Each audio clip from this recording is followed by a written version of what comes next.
Hello friends, once again welcome back to my channel. Today we are going to solve the question answers from the 8th standard English from the poetry section for a 5 years old, which is written by Fleur Adcock. Friends, ಈ ದಿನ ನಾವು 8ನೇ ತರಗತಿಯ for A 5 year old ಈ ಒಂದು ಪದ್ಯ ಭಾಗದ ಪ್ರಶ್ನೋತ್ತರಗಳನ್ನು ನೋಡೋಣ. ಬನ್ನಿ ಸ್ಟಾರ್ಟ್ ಮಾಡೋಣ. ಫ್ರೆಂಡ್ಸ್, ಇಲ್ಲಿಯವರೆಗೆ ನೀವು ನಮ್ಮ ಚಾನಲನ್ನು ಸಬ್ಸ್ಕ್ರೈಬ್ ಮಾಡಿಲ್ಲ ಅಂತಂದರೆ ಪ್ಲೀಸ್ ಚಾನಲನ್ನು ಸಬ್ಸ್ಕ್ರೈಬ್ ಮಾಡಿ, ಲೈಕ್ ಮಾಡಿ, ಶೇರ್ ಮಾಡಿ, ಕಮೆಂಟ್ ಮಾಡಿ. The first comprehension part is answer the following questions and share your responses with your partner.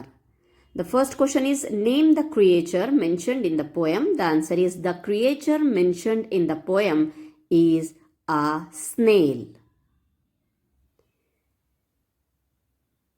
Second question is who do you think is the speaker? The answer is the speaker is the mother of the 5-year-old child.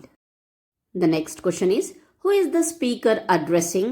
The answer is the speaker is addressing the 5-year-old child. The next question is the fourth one. What does the child want his mother to see?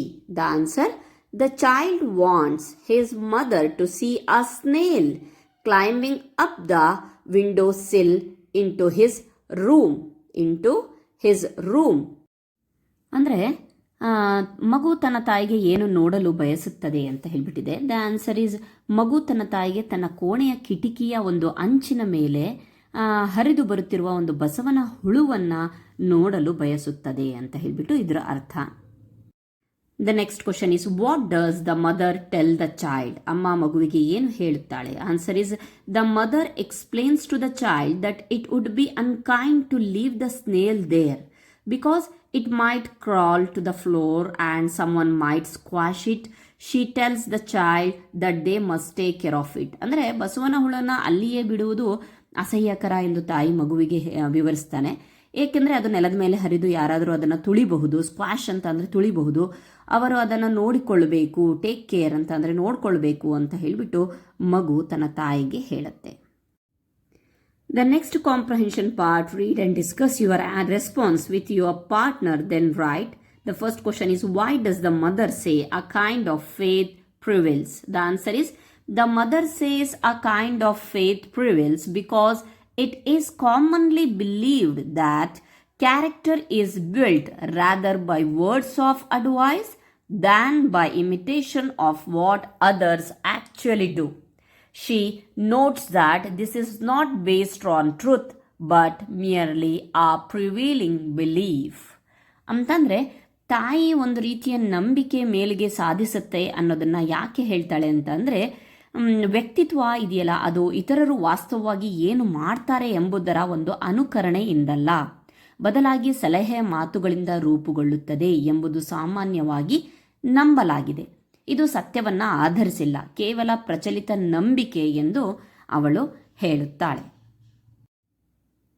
Okay, the next question is how has the mother treated other animals? ತಾಯಿ ಇತರ ಪ್ರಾಣಿಗಳನ್ನು ಹೇಗೆ ನಡೆಸ್ಕೊಳ್ತಾ ಇದ್ಲು ಅಂತ ಹೇಳಿಬಿಟ್ಟು the answer is the mother admits that she has trapped mice and shot wild birds and also drowned her childs kittens. ಅಂದರೆ ತಾಯಿ ಇಲಿಗಳನ್ನು ಬೋನಿಗೆ ಸಿಕ್ಕಿಸಿ ಕಾಡು ಪಕ್ಷಿಗಳನ್ನು ಗುಂಡು ಹೊಡೆದು ಸಾಯಿಸಿದ್ದೇನೆ ಮತ್ತು ತನ್ನ ಮಗುವಿನ ಬೆಕ್ಕು ಮರಿಗಳನ್ನು ಮುಳುಗಿಸಿ ಕೊಂದಿದ್ದೇನೆ ಎಂದು ಒಪ್ಕೊಳ್ತಾಳೆ, ಅಡ್ಮಿಟ್ ಮಾಡ್ಕೊಳ್ತಾಳೆ ಅಂತಂದರೆ ಒಪ್ಕೊಳ್ತಾಳೆ. Next question is do you observe any difference between the mother's treatment of the snail and her treatment of other animals and her own relatives? ಅಂತಂದರೆ ತಾಯಿ ಬಸವನ ಹುಳುವಿನ ಬಗ್ಗೆ ತೋರಿಸಿದ ವರ್ತನೆ ಮತ್ತು ಇತರ ಪ್ರಾಣಿಗಳು ಹಾಗೂ ತನ್ನ ಸಂಬಂಧಿಕರ ಬಗ್ಗೆ ತೋರಿಸಿದ ವರ್ತನೆ ನಡುವೆ ಯಾವುದಾದ್ರೂ ವ್ಯತ್ಯಾಸಗಳನ್ನು ನೀವು ಗಮನಿಸಿದಿರಾ ಅಂತ ಕೇಳ್ತಾ ಇದ್ದಾರೆ. The answer is yes, there is a clear difference. The mother shows gentleness and care towards the snail, explaining to her child that it would be unkind to let it be squash and instructing the child to carry it outside gently. In stark contrast, she reveals that she has been cruel to other animals, having trapped mice, shot wild birds, and drawn kittens. She also mentioned that she has betrayed her closest relatives and purveyed the harshest kind of truth to many another. ಅಂತಂದರೆ ಹೌದು, ಸ್ಪಷ್ಟವಾದ ವ್ಯತ್ಯಾಸವಿದೆ. ತಾಯಿ ಬಸವನ ಹುಳುವಿನ ಬಗ್ಗೆ ಸೌಮ್ಯತೆ ಮತ್ತು ಕಾಳಜಿಯನ್ನು ತೋರಿಸ್ತಾಳೆ. ಅದನ್ನು ನುಚ್ಚುಗುಜ್ಜು ಮಾಡುವುದು ಅಹಿತಕರ ಎಂದು ತನ್ನ ಮಗುವಿಗೆ ವಿವರಿಸ್ತಾಳೆ ಮತ್ತು ಅದನ್ನು ನಿಧಾನವಾಗಿ ಹೊರಗೆ ತೆಗೆದುಕೊಂಡು ಹೋಗುವಂತೆ ಸೂಚಿಸ್ತಾಳೆ. ಇದಕ್ಕೆ ತದ್ವಿರುದ್ಧವಾಗಿ ಇಲಿಗಳನ್ನು ಬಲೆಗೆ ಬೀಳಿಸಿರುವುದು ಅಥವಾ ಕಾಡು ಪಕ್ಷಿಗಳನ್ನು ಗುಂಡು ಹೊಡೆಯುವುದು ಮತ್ತು ಬೆಕ್ಕು ಮರಿಗಳನ್ನು ಮುಳುಗಿಸುವುದರ ಮೂಲಕ ಇತರ ಪ್ರಾಣಿಗಳ ಬಗ್ಗೆ ಕ್ರೂರವಾಗಿ ವರ್ತಿಸಿದ್ದಾಳೆ ಅನ್ನೋದನ್ನು ಸಹ ಅವಳು ಬಹಿರಂಗಪಡಿಸ್ತಾಳೆ. ಅವಳು ತನ್ನ ಆಪ್ತ ಸಂಬಂಧಿಕರಿಗೆ ದ್ರೋಹ ಮಾಡಿದ್ದಾಳೆ ಮತ್ತು ಅನೇಕರಿಗೆ ಕಠಿಣ ಸತ್ಯವನ್ನು ನೀಡಿದ್ದಾಳೆ ಅಂತ ಹೇಳಿಬಿಟ್ಟು ಸಹ ಹೇಳುತ್ತಾಳೆ.